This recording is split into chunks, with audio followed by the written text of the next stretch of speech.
Today, both scripture readings invite us to reflect on our personal attachment or emotional attachment to those people that we love and our public responsibility to those people whom we served. In today's first reading from the book of Samuel, we know that Absalom, he was planning to plot and to usurp the throne of his father, David. And so much so that his father had to flee from Jerusalem. His father and his men had to flee Jerusalem in order to avoid more bloodshed in the city. And so we find David running away from his son.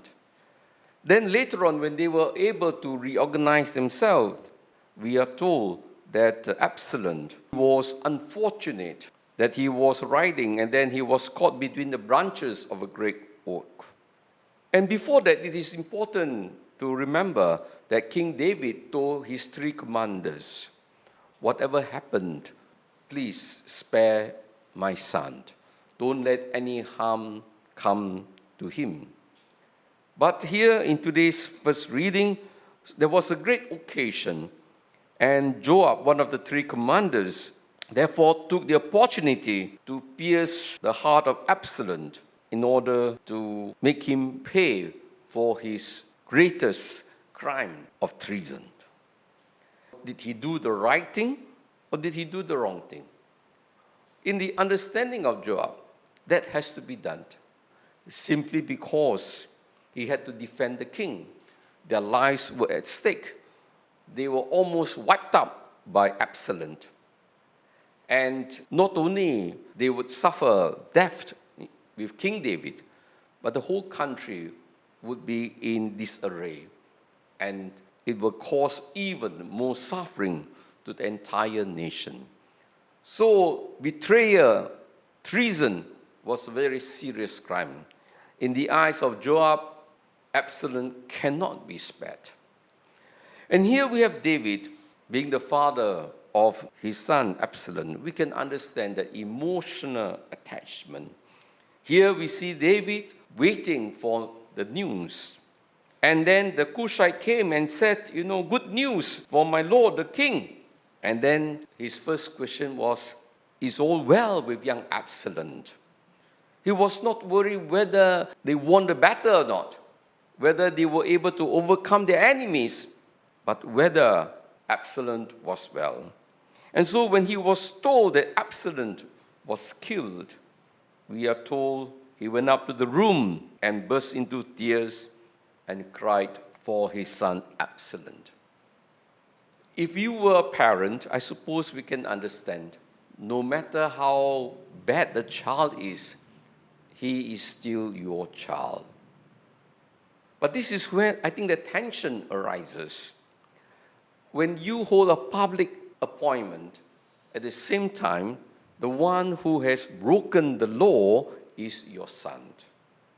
How do you deal with such a person who has committed crime against the state, against the king? And so King David compromised himself. True, as a father, he should lament for his son, but the consequences were great. Because here, the soldiers sacrificed their life for the king and for the state. Instead of being grateful to them, we are told that this victory was turned to mourning for all the troops when they learned the king was grieving for his son. If you were the soldiers, would you be deeply disappointed that all the efforts, the risk that you have taken was unappreciated? So we can imagine how the soldiers must have felt that David now had betrayed them for the sake of his son.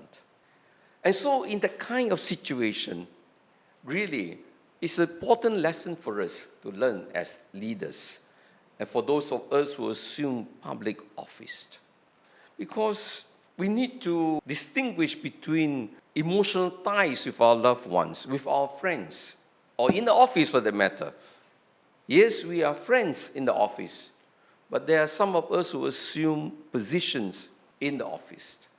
We need to make a distinction between our friendliness, our emotional ties with someone in the office, especially if that someone is our subordinate. There is no problem being friends. But I think the problem comes is when we have lost our sense of judgment and impartiality. When we begin to practice favoritism because that person is our friend, when we no longer are able to see objectively, it will lead to others, those who served us, they become demoralized because they feel that they have not been fairly treated.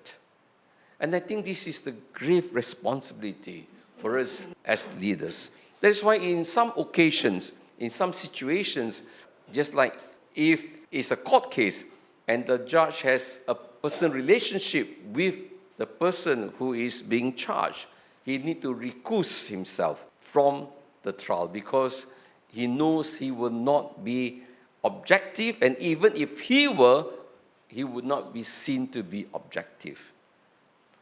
And I think this is something for us really, for us to learn, at the same time for us to be conscious of the way we deal with people under our charge. That total impartiality when it comes to making decisions, when it comes to granting favors, when it comes to dealing with them. Then in the gospel, we have also another situation, and this is the case of Jairus.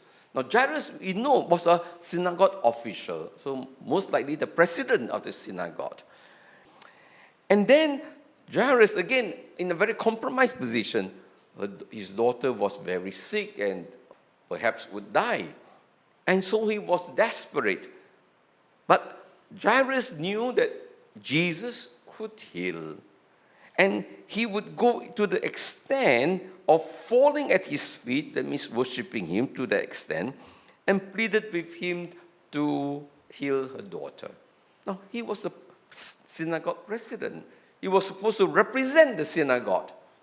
Would his decision to welcome Jesus, even to revere him, make him compromise his position as a synagogue official? In the case of Jairus, he was clear about two things. Firstly, it was about her daughter. Again, that emotional ties. But the way he acted, I suppose, is a bit gray. On the other hand, perhaps it was not just because of her daughter that she asked Jesus to heal her, but also perhaps he believed that Jesus, although perhaps not accepted by some of his fellow Jews and also synagogue officials, he believed that Jesus should be given that hearing, the acceptance. And so he took the risk. He went against the institution because he believed that he was doing the right thing. And so, once again, something for us to think through as well. As leaders, we should obey the institution, we should represent the institution.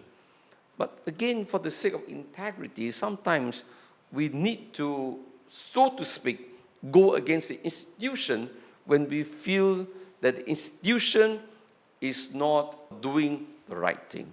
Again, that takes tremendous courage to do it as a leader. When we have to fight against the institution, it calls for conviction, clarity of thought, and faith. Now we have the third case. We have the woman. This woman was suffering from hemorrhage. Of course, she had a personal problem. And she wanted to be healed desperately because she had spent all the money. And she said, I must touch Jesus. Again, she was breaking the institution because she was breaking the law. A woman who was unclean should not be touching and should not be there in the first place. And she went there. And so there was a certain guilt that she had when the Lord said, who touched me? And in the sheepish manner, she said, I did it. But then again here, we can find the woman, although she knew that she had broken the law, she was not supposed to do it. But in her desperation, she really needed the healing grace of Jesus, not to lose that opportunity. And I think the great thing about Jesus was that he assured her. He says, go, your faith has saved you, restore you to health, go in peace, and be free from your complaint. And Jesus understood her needs. Jesus understood her anxiety, the pain that she was going through. And Jesus affirmed her that in that situation, it was a permissible thing to do, even though it was not keeping the letter of the law. But we all know that Jesus always understands not the letter of the law, but the spirit of the law. And the spirit of the law is always to heal and to love.